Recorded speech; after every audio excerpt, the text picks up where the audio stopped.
ఉషోదయం ప్రేమించు కాపరి ఉష కిరణాలు ఉదయకాలపు వాక్య ధ్యానమునకు మిమ్మల్ని ఆహ్వానిస్తున్నాము.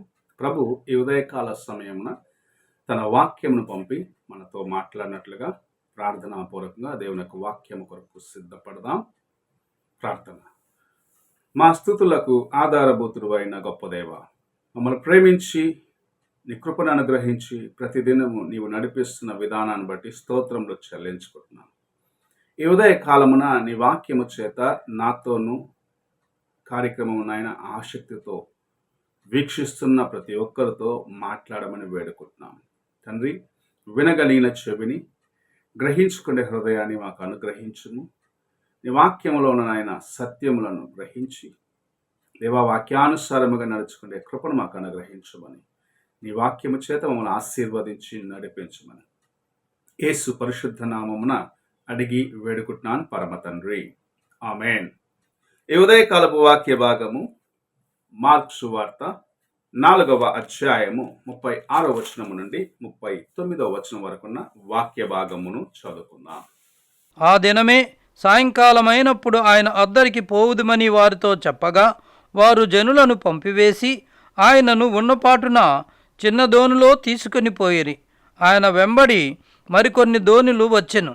అప్పుడు పెద్ద తుఫాను రేగి ఆయన ఉన్న దోణి మీద అలలు కొట్టినందున దోణి నిండిపోయెను. ఆయన దోణి అమరమున తలగడ మీద తలవాల్చుకొని నిద్రించుచుండెను. వారాయనను లేపి, బోధకుడా, మేము నశించిపోవచ్చున్నాము, నీకు చింతలేదా అని ఆయనతో అనిరి. అందుకైన లేచి గాలిని గద్దించి నిశ్శబ్దమై ఊరకుండుమని సముద్రముతో చెప్పగా గాలి అణిగి మిక్కిలి నిమ్మలమాయెను. యేసు ప్రభు దినమెల్ల సేవ చేసిన తర్వాత ఆయన దోణి ఎక్కి గలిలయ సముద్రంలో ప్రయాణము చేసే కార్యమును మనం చూస్తూ ఉన్నాం. యేసు ప్రభు తన శిష్యులతో పాటు ప్రయాణము చేస్తూ అలసిన వాడిగా ఆయన అక్కడ కునికినట్టు లేకుంటే తలవాల్చినట్లు మనం చూస్తూ ఉన్నాం.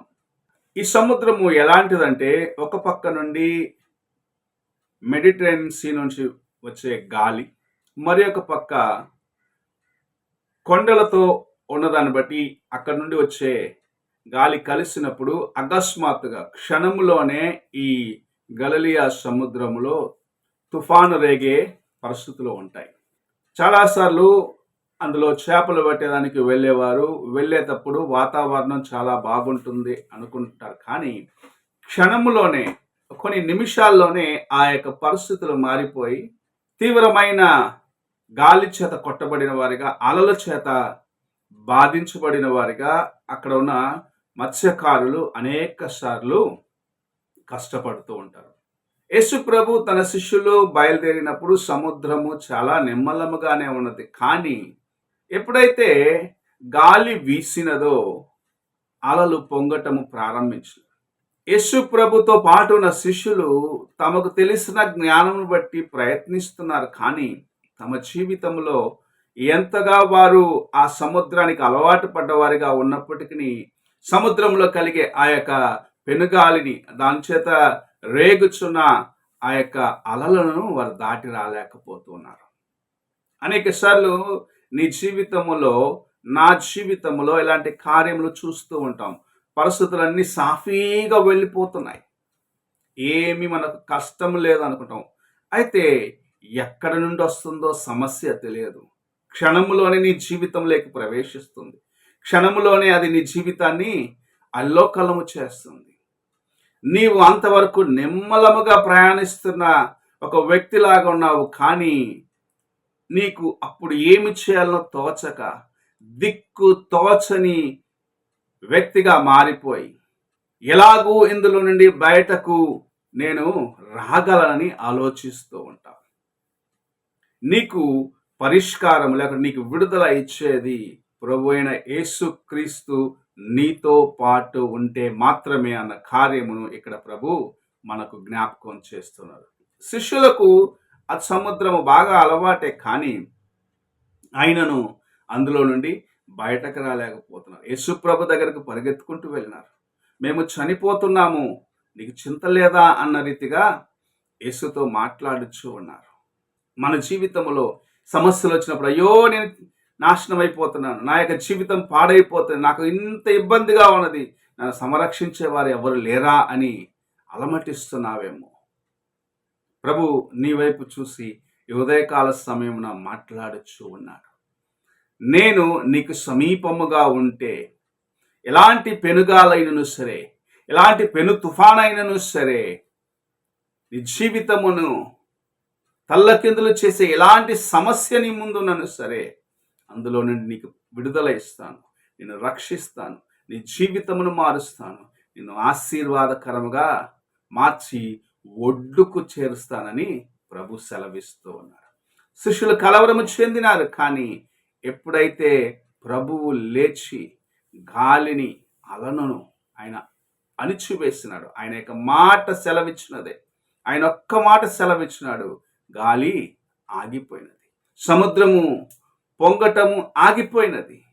అంతవరకు ఎలాగూ గట్టుకు చేరగలరు, ఎలాగూ ఒడ్డుకు చేరగలరని ఆలోచిస్తున్న శిష్యులు ఒక్క నిమిషము దేవుని మాటలు కనుక యేసుప్రభు యొక్క మాటలకు గాలియు నీరును లోబడుచున్నదే అని గ్రహించుకోగలిగినారు. నీవు నేను ఆ గ్రహింపులోకి రాగలిగినట్లయితే నిజముగా ప్రభువు యొక్క మాట, ప్రభు యొక్క స్వరమును ప్రకృతి విని లోబడుచున్నది, నేను విని లోబడినట్లయితే ఎలాంటి పెను తుఫాన్ అయినా సరే నా జీవితంలో అది అణిగిపోతుంది. దాన్ని దాటి నేను బయటకు వచ్చి నా జీవితంలో దేవుని యొక్క హస్తంలో ఉన్న భద్రతను కనుగొనగలనని నీవు విశ్వసించాలని ప్రభు ఈ ఉదయకాల సమయమున మాట్లాడుచు ఉన్నారు.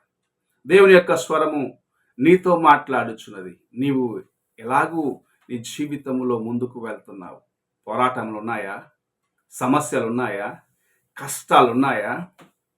నీ ప్రక్కనే ప్రభు ఉన్నాడా అని పరీక్షించుకోమంటున్నాడు. ఆయన నీ ప్రక్కనే ఉన్నట్లయితే నీ వెళ్తున్న సమస్యలను నిన్ను బయటకు తీయగలడు.